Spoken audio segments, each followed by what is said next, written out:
I was up there and stood in the doorway, and that's one of my old flight suits I had. I could still get into it. My bus cut had got so big I couldn't get into it. And I don't want to go back anymore. I went back in 95 or something like that. I don't want to go back. Next. Now, up in here, that's that house when you just seen right here. If the Germans come into this town or anything, the people here would hang linen out of the windows upstairs, laundry. That would indicate to me that there was Germans in town. I might not even be there. I'd come, I'd go, maybe gone for a week, 2 weeks, and then come back, stay a couple days, and split again. You were very movable. You were very movable.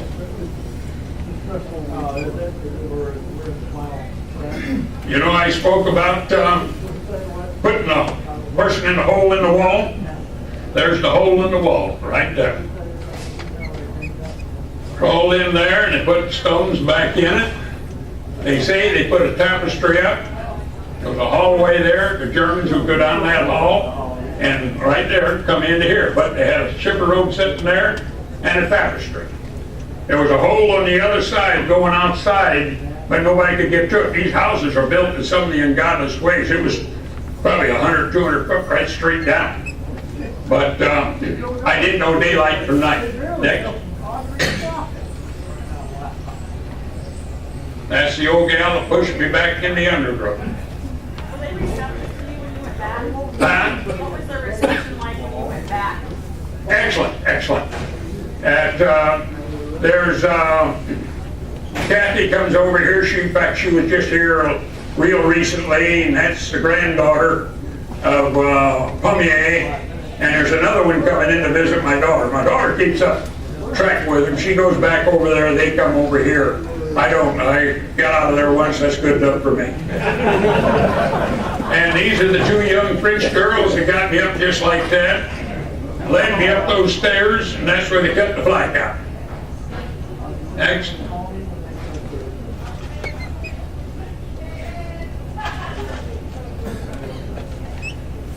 This was a homemade calendar I made, so I know where I'm at.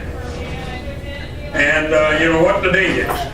You got nothing. They didn't have calendars over there. I was way back in the... And the war on, they didn't waste money getting calendars. Next. Now this is a telegram that I sent my wife. And there's a little story to go with that. There's, every place you turn, there's a story. I went into the Red Cross. I'd flown into Naples. I was going to Bari. And I was fairly black happy. And I wanted to send a telegram to my wife that I was all right. And the old gal says, well, where's your pay book? I said, Jesus Christ, I don't even have dog tags. And one thing led to another, the screaming started, and I got good cussing, and I was making points. Some gal said something behind me, and it was a captain, a nurse. And she said, well, who are you? What are you? And I told her who I was, give her name, rank, serial. She said, send the telegram. So after they sent the telegram reads that all well, safe, birthday greetings, all my love, dearest. She got that on her birthday. All right, then that caused big confusion. Some of the mothers, my wife and my mother, they'd communicate, and they said, well, he probably paid somebody to send that telegram for your birthday. So the government notified them 3 weeks later. They got a telegram that I returned to active duty. And this here is part of my service record. And right along in here, and this is the last entry in it. Shot down, evaded 87 days, returned to August the 22nd, 1944. That is the last thing you'll see in all my service records, or isn't it? Because I was involved with the OSS, I was involved in many other things, and that's the end of it. Service records laying in my thing over there. That is the colonel giving me the Purple Heart and the Silver Star. And that was when I was a nice young debonair boy. Next. Is that it? Okay. And I think I've had you people long enough. And if you like to talk to me after it's over, I'll be sitting over there and I'll have my Bible. I call it my Bible. And I got all kinds of pictures in there. Yes. Whatever happened to the family that turned you in?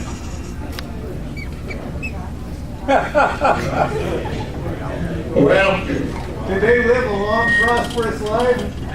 you become an animal. You become an animal. And this guy come down, and Funny A brought him to him. And we're staying in that house you see there. And he had a way to get me out, but he had to have a new picture of me for new papers. So I'm standing there, and he takes pictures. He splits and goes out. We find out he was with the Germans. He's a collaborator. So he come back to bring in my papers. And he knocked on the door.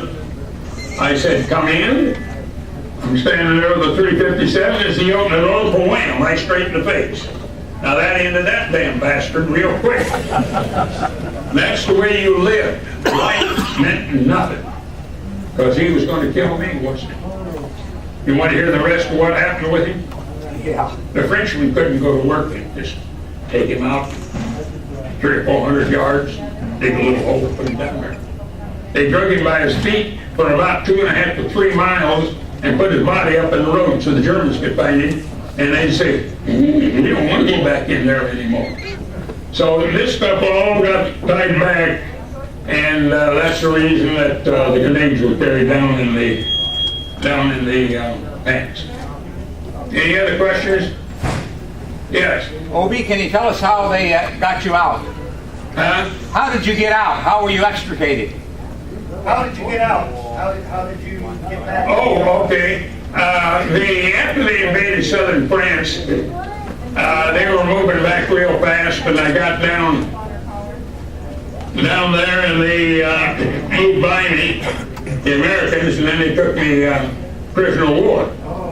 And they started the interrogation, what baseball team do you watch? And I said, I don't know any goddamn thing about a baseball team. And one of them looked over here and said, yeah, he's an American. Nobody could cuss like that if he wasn't American. So cussing illegally worked out good for him. And then I might as well tell you the rest of it. I told you about the nurse that paid the money for me to even get the telegram.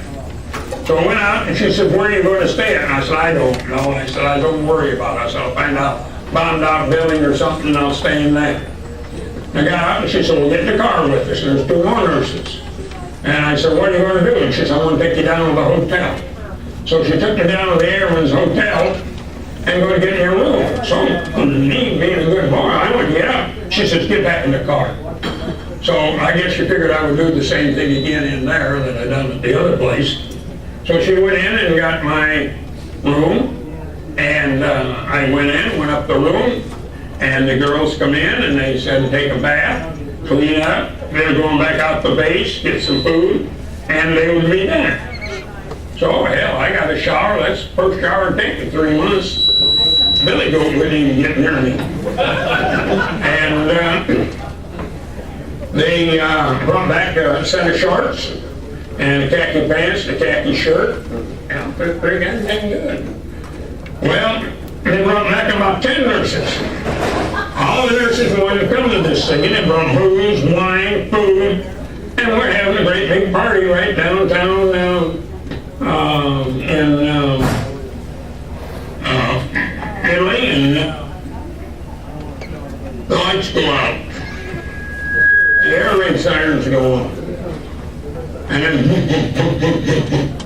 and I looked around and I had this room full of nurses. And I said, Jesus Christ, ain't this going to be a hell of a thing to tell my wife? I'm killed with a bunch of nurses in on her. But it's all fun. It's all fun. And I like it. I lived it. I got all kinds of pictures proving everything I've said tonight. All kinds of them. And with that, I want to say if you got no questions, any questions? How old were you when you were over there? Huh? How old were you? 18 years old. I'd like to see some of these goddamn kids today, 18 years old.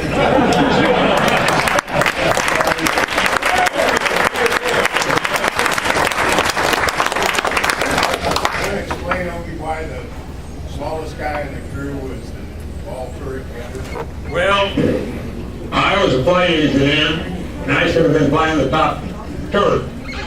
Well, I was the smallest one on the crew. So you in the ball turret. And you get in the ball turret, and you pull the door shut, and you, it's kind of a bad thing.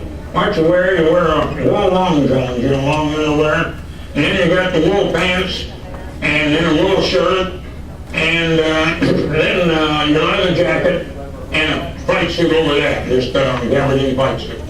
God damn it, it gets so cold you couldn't feel them. And you laid on your back and you turned the guns back and forth, up and down, pushed the back and fight. And all you had was a little round window out front. And there's a few things happen funny on that. The whole life has got funny things. The Bombay doors come open one day. Wait, here's the target. Pretty soon the guy's hind end come down through the doors. He had to call of nature. I swung both 50s up against the thing and fired. He was about that far from the nose of 250s. So he closed the Bombay doors. And there was funny things after he went after maybe they weren't. The guy at least to relieve your mind so you didn't go to the black field. Anything else? All right, yes. Did you ever get anybody with any planes with your machine gun? That was hard. That's a hard job to say. You hear all these things about, we got 5 swastikas on the front. Bull crap. What have you got? You got an airplane here, an airplane here, an airplane there, and everybody shooting. Who shot him down? And we did have a funny thing happen. It was in clouds, real thick, heavy white clouds. We broke out of them, and there was an ME-109 right off our wing. Holy Christ, what's he doing in here? Well, he was got in the clouds accidentally. He broke out. He's looking around. What in the hell am I doing down here? Nobody could shoot at him because we'd be shooting point blank in another aircraft. So I guess he figured, well, I'm pretty good here. So he slides the canopy back and he goes like that and gone. So he missed him too. But no, it was impossible to tell. The only chance you had, and that if you're coming home shot up and the fighters would hit you, we never did get him. We fired at him, but we never officially flashed to receive him. Was involved in a lot of kills, but the fighters would hit you from anywhere from 10 fighters to 100 fighters, and they looked like pros on a frosty morning. But they didn't come in where you were at in the formation.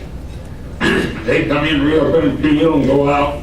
Now what they was looking for is somebody who was going to shoot at them. You never shot at an aircraft under 1,000 yards. So if they shot at him, he's the man I'm going after. So that's who you go after. The next thing is, if you got shot at and you had to drop out of formation, then he would be wanting you and he'd take it. And the standard system was if you're hit and you're going down, drop your wheels, they would not fire on you, and then you had to jump the aircraft. And I got pictures of different ones, aircraft that crashed, take off, the landings and stuff like that. And it was a high loss, very high loss. But then again, as I said, the dog face, the jar head, and all with great respect to them. They had to sleep in the mud, eat K rations,